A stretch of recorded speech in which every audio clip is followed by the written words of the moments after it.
Hello नमस्कार दर्शकों, ये रिश्ता क्या कहलाता में आप सभी का स्वागत है आज के एपिसोड में, जहाँ पे हम देख रहे होते हैं अभीरा जो होती है वो रो रही होती है और डायरी में जो होती है वह नाम कट कर रही होती है कि अभी इस अनाथ आश्रम में भी उसकी पोखी नहीं मिले और काफ़ी ज़्यादा मायूस हो जाती है। उसे देख के अरमान भी रोता रहता है। उसको लगता है कि उसने कितनी बड़ी गलती कर दी है। अभीरा को सच न बता के सच में उसने बहुत बड़ा ही गलती किया है। अरमान सोचता है कि मैं अब इससे ज़्यादा घुट घुट कर नहीं रह सकता, मैं जाके अभीरा को सब सच बता दूंगा। दादी सा जो थी वो भाप लेती है कि अरमान जो है वो अभीरा को सच बताने वाला ही है। तभी दादी सा को लगता है कि उसको रोकना पड़ेगा और तभी वह अभीरा अरमान के बीच में आ जाती है और बोलती है कि लड़की तू जाके बाहर से सामान लेके आओ, ठीक है। और तभी यहाँ पे अरमान बोलता है दादी सा मुझे अभीरा से कुछ बात करनी है। दादी सा बोलती है जो बात करनी बाद में कर लो, इससे ज़्यादा इंपॉर्टेंट कुछ नहीं है। उसके बाद वह अभीरा को भेज देती है और अभीरा जो होती और बोलती है अरमान को कि तुम जाके गीतांजलि को ड्रॉप करके आओ। अभीरा को बोलती है और उसके चोट को देखते हुए बोलती है लड़की पहले बात याद रखो, जितना पुराने ही जख्मों को कुरेदोगी वह जख्म और भी बड़ा होगा, इसलिए तुम्हें ये चीज़ समझनी पड़ेगी।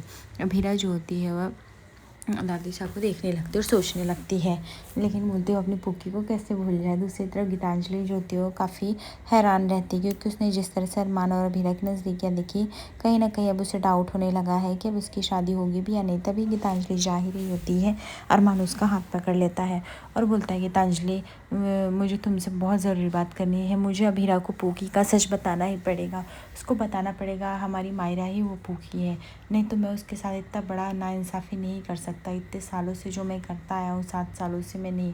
मुझे पता है कि पुक्की मायरा कहीं ना कहीं तुम्हें अपनी माँ समझती है और उसको जब पता चलेगा तो शायद मुझसे भी नफरत करे, लेकिन मैं इस डर की वजह से एक बहाना और नहीं ले सकता कि मैं अभीरा को सच नहीं बताऊँ। अभीरा को मैंने देखा उसको घुट घुट के जीते, वो कैसे रहेगी मुझे नहीं समझ में आ रहा। गीतांजलि प्लीज़ मुझे बताओ। तभी यहाँ पे गीतांजलि बोलती है अरमान प्लीज़ आप ऐसे रोइए मत, आपको जो सही लगता है आप कीजिए, मुझे उससे कोई फ़र्क नहीं पड़ता और हम मायरा को समझाने को ट्राई करेंगे। तभी अरमान बोलता पता नहीं उसके बाद हमारी शादी होगी या नहीं, या फिर किस मोड़ पे जाएगी, मुझे कुछ भी नहीं पता है, लेकिन आई होप गीतांजलि तुमने मुझे इतना समझा, इतना सब कुछ हो गया, उसके लिए थैंक यू। गीतांजलि बोलती है इट्स ओके अरमान आप जाइए। अरमान जो होता है उसके सामने भीख मांग लगता है कि गीतांजलि सच में तुमसे बढ़िया इंसान मैंने आज तक नहीं देखा, तुम जो मेरा साथ दे रहे हो कोई नहीं दे सकता। गीतांजलि बोलती है अरमान प्लीज़ आप जाइए और उनको बता दीजिए मैं एक माँ और बच्चे के बीच में नहीं आना चाहती हूँ। उसके बाद गीतांजलि बोल कर चली जाती है। अरमान को लगता है अभी वो जाके अभीरा को सब सच बता सकता है। दूसरी तरफ हम देखते हैं यहाँ पे क्रिश जो होता है वो अपनी पुरानी गर्लफ्रेंड से बात कर रहा होता है और बोलता है ठीक है I call back you later. तभी वहाँ पे कियारा उसके रूम में पहुँचती है। कियारा को लगता है कि अभी लगे हाथ वो सबूत ले ले, नहीं तो जिस तरह से उसकी ज़िंदगी ख़राब होगी उस तरह से तानिया की भी ज़िंदगी ख़राब होगी।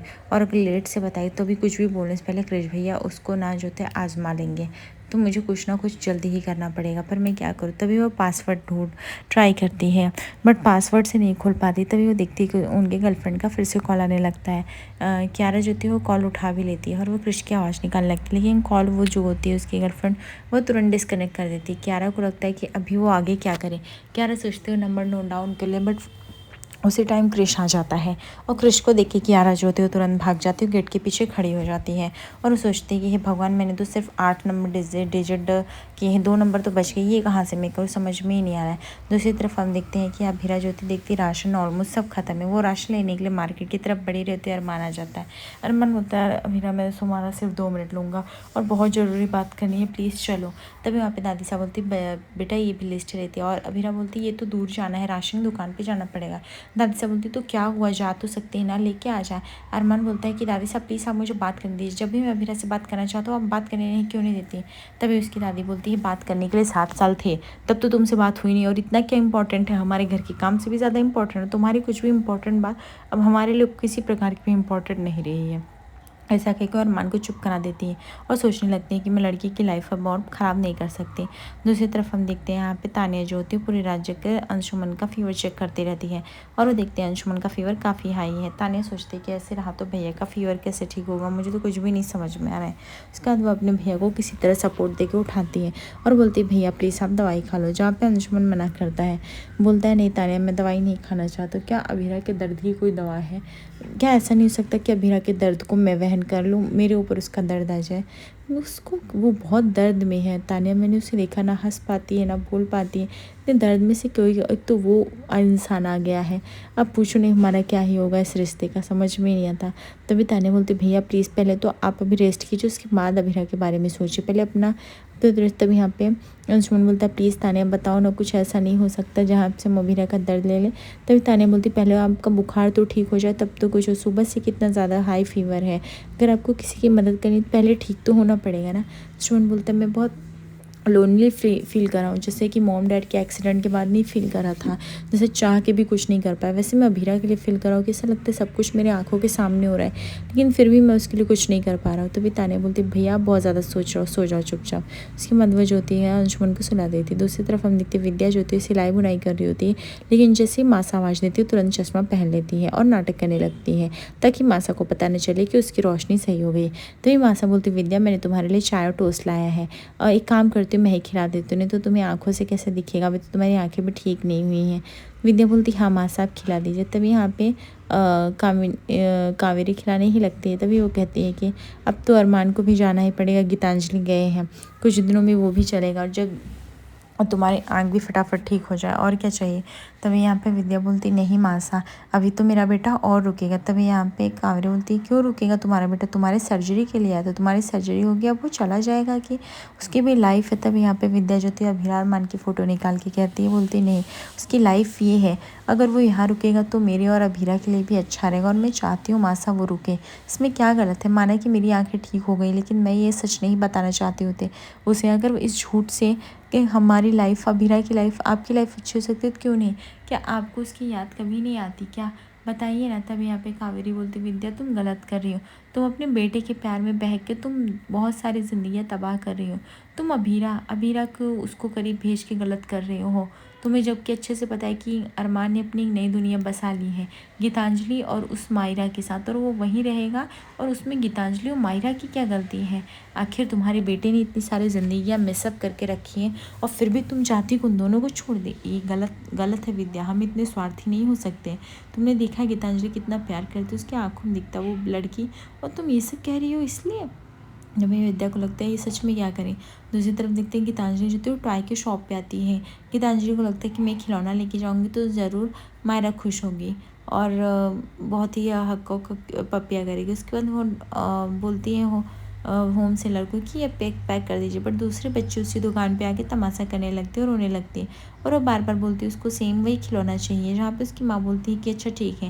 वो जैसे दुकानदार से पूछे, दुकानदार बोलता है सॉरी मैडम अभी एक ही पीस था जो कि मैडम ने लिया, अभी हमारे पास कोई पीस नहीं।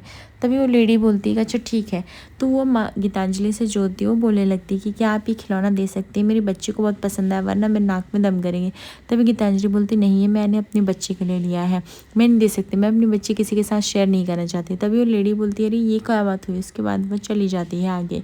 दूसरी तरफ हम देखते हैं कि जैसे ही अभीरा आती है और दादी सा बोलने वाले तो अरमान जो होता है उसके मुंह पे हाथ रख देता है, बोलता है अभीरा तुम पहले इससे पहले किसी और को बुलाओ, मैं पहले तुमसे बात करना चाहता हूँ, प्लीज़ अपना 2 मिनट दे दो। उसके बाद अभीरा बोलती पर ऐसा क्या हुआ अरमान जो तुम्हें इस तरह से इतना अर्जेंट बात करना है। तभी वो जाती है और अभीरा को चेयर पे बैठा के घुटनों के बल रोने लगता है और उसकी गोदी में सिर रख कर बोलने लगता है कि अभीरा मैंने तुम्हारे साथ सच में बहुत गलत किया। तभी यहाँ पे अभीरा बोलती गलत तो तुमने सच में किया, पर तुम किस बारे में बात कर रहे हो मुझे कुछ भी आइडिया नहीं आ रहा। तभी वो याद दिलाता है कि मैं तुम्हें पूकी से दूर रखा, मैं क्यों नहीं समझ पाया कि तुम तो उसकी माँ हो, तुम्हें तो सबसे ज़्यादा उसकी ज़रूरत है। दूसरी तरफ हम देखते हैं यहाँ पे कियारा जो होती है वह सामान लेके अपनी गाड़ी पार्क की रहती है और जा रहे थे। तभी कियारा सोचती है कि इस शादी को बस 2 ही दिन बचे, पता नहीं कैसे मैं क्रिश भी है कि सच्चाई तान्या के पास लेके भी आऊँगी कि नहीं। तभी गीतांजलि जो होती है उस गाड़ी के पास आगे आ जाती है जहाँ पे कियारा उसको डांटने ही वाली रहती है। तभी यहाँ पे गीतांजलि फटाफट कार में बैठ जाती है और बोलती है प्लीज़ जिस एड्रेस पे बोल रही हूँ लेके चलिए, मैं इस शहर में नहीं और कोई भी ऑटो रिक्शा नहीं रुक रहा है, मेरा जाना बहुत ज़रूरी है, मेरे पति की ज़िंदगी का सवाल है। उसके बाद हम देखते हैं गीतांजलि डिसाइड कर लेती है कि अब वो अपने बच्चे से दूर नहीं रहेंगी। अब वो अरमान से बोलेगी सच्चाई को ना बताए वरना वो मायरा के बिना एक पल नहीं रह सकती। जहाँ पे अरमान बोलता है मैंने तुम्हारे साथ बहुत गलत किया, तुम माँ हो के भी तुम्हें दूर रखा, हमें से तुम्हारे परवरिश पे क्वेश्चन किया, कभी ये क्यों नहीं सोचा मैंने, मैं भी तो बाप नहीं हूँ, अगर मैं अपने बच्चे के बिना एक पल नहीं रहना चाहता तो तुम इस 7 साल कैसे गुजारे होंगे, मुझे सोचना चाहिए था अभीरा, लेकिन मैंने नहीं सोचा। तुमने तो अपनी पुकी को तो इसलिए रखा था उस बॉक्स में ताकि वो सेफ़ रहे, उसको क्या पता था किस्मत क्या खिलती है। तुमने इतने गुंडों से लड़ा, मुझे तो तुम्हें शाबाशी देना चाहिए था, पर मैं तुम्हें अकेला छोड़ के चला गया। इन 7 सालों में मुड़ कर भी नहीं देखा। मैं सच में तुम्हारा गुनहगार हूँ। तभी अभीरा बोलती बस करो अरमान, बस अब इससे ज़्यादा कुछ मत बोलो, ठीक है। तभी अरमान बोलता नहीं अभीरा बोल लेने दो, मैंने तुम्हारे साथ इतना गलत किया है जितना गलत कोई नहीं कर सकता है। अभीरा भी जो होती है फूट फूट कर रोने लगती है।